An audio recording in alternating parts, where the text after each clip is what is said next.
राजस्थान विधानसभा में बाहरी राज्यों के युवाओं को सरकारी नौकरियों में प्राथमिकता देने का मुद्दा गरमाया हुआ है। शाहपुरा विधायक मनीष यादव ने विधानसभा में इस मुद्दे को उठाते हुए राज्य सरकार से सवाल किया है कि क्यों बाहरी राज्यों के युवाओं को यहां की सरकारी नौकरियों में प्राथमिकता दी जा रही है, जबकि राजस्थान के स्थानीय युवाओं को यह अवसर नहीं मिल पा रहा है। रिपोर्ट देखिए।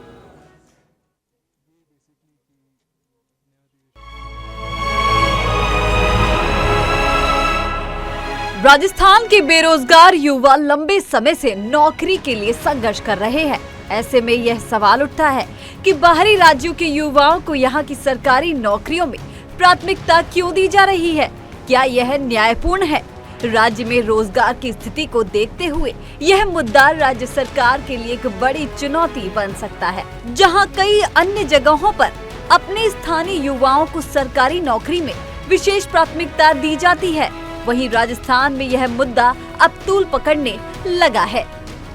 महाराष्ट्र, उत्तर प्रदेश और हरियाणा जैसे राज्यों में स्थानीय युवाओं को सरकारी नौकरियों में प्राथमिकता देने का प्रावधान है, जिससे वहां के बेरोजगार युवाओं को रोजगार के अवसर मिलते हैं। इन राज्यों में यह नीति राज्य के विकास और युवाओं के हितों को ध्यान में रखते हुए बनाई गई है। अन्य राज्यों ने स्थानीय हक में यह कदम उठाए।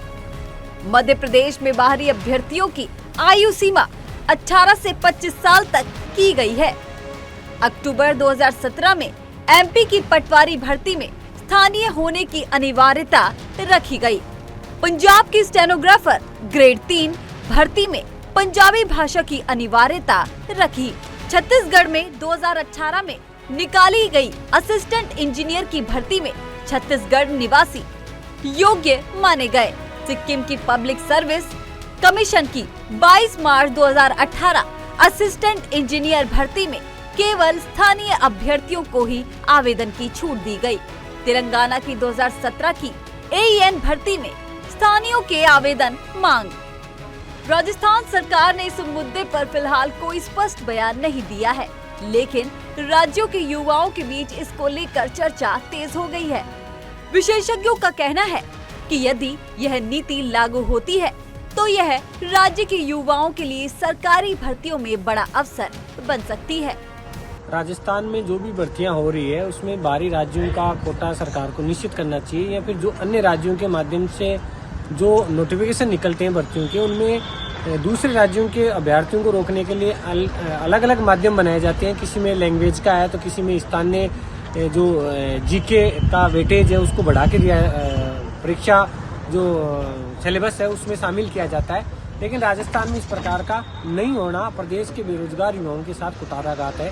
जिस प्रकार से उत्तर प्रदेश और मध्य प्रदेश जैसे राज्यों में राजस्थान की भर्तियों के लिए बड़ी बड़ी कोचिंग उनके कोचिंग संस्थानों के माध्यम से उनको तैयारियां करवाई जा रही है, तो क्या राजस्थान के प्रदेश के जो बेरोजगार युवा हैं उनको इन नौकरियों में अवसर नहीं मिलेगा?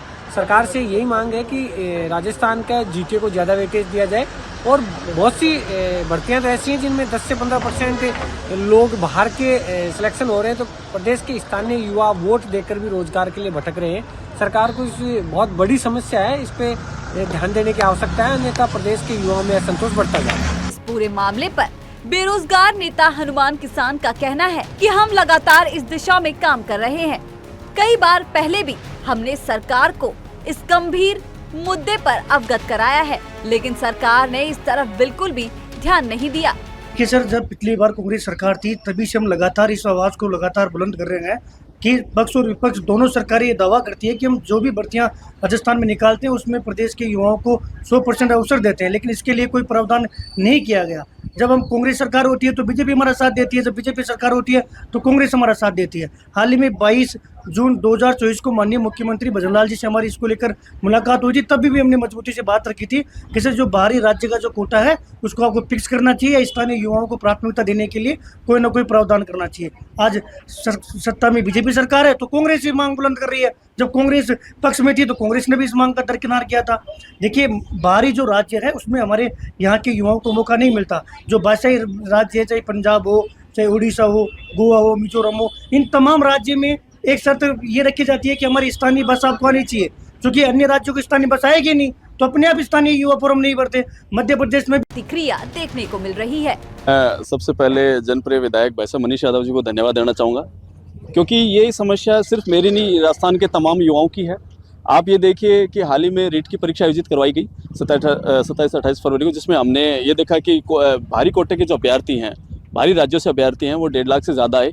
और ये समस्या दिनों दिन बढ़ती जा रही है। जैसे हर भर्ती के अंदर जिस तरह से बाहरी कोटे के अभ्यर्थियों की दखलंदाजी बढ़ रही है, उससे अपने स्थानीय जो छात्र हैं, स्थानीय जो अभ्यर्थी हैं, उनका कहीं ना कहीं मारा जा रहा है। और हाल ही में जो बड़ी बड़ी भर्ती राजस्थान सरकार ने निकाली है, जैसे 53,000 की भर्ती निकाली है, और सेकंड ग्रेड थर्ड ग्रेड के अंदर जो वैकेंसियाँ निकल रही हैं, उसमें बाहरी कोटा फिक्स नहीं होने की वजह से राजस्थान के अभ्यर्थी, स्थानीय अभ्यर्थियों के हकों को मारा जा रहा है। देखिए, राजस्थान में ये शुरुआत से ही परिपाटी बनी है कि बाहर के लोग यहाँ आके और जो राजस्थान के बच्चों का, विद्यार्थियों का हक होता है, उस हक को खा जाते हैं। पूरे देश से लोग यहाँ पे आते हैं और गवर्नमेंट जॉब लग जाते हैं, और फिर वो राजस्थान की जनसेवा करना भूल जाते हैं और करप्शन को बढ़ावा देते रहते हैं। शुरुआत से यही रहा है।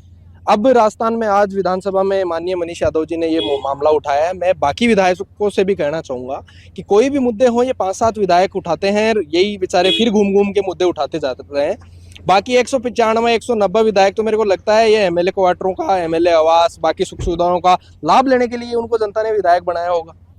उनको भी इन मुद्दों को उठाना चाहिए, मजबूती से सरकार के सामने रखना चाहिए।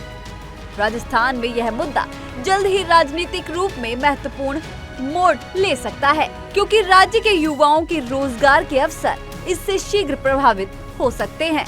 जिस तरह से इस पूरे मामले को लेकर अब तमाम संगठन सक्रिय हुए हैं, सरकार को भविष्य में इस मुद्दे पर कुछ फैसला लेने पर मजबूर कर सकते हैं। सच पे धड़क के लिए कुणाल भटनागर की रिपोर्ट।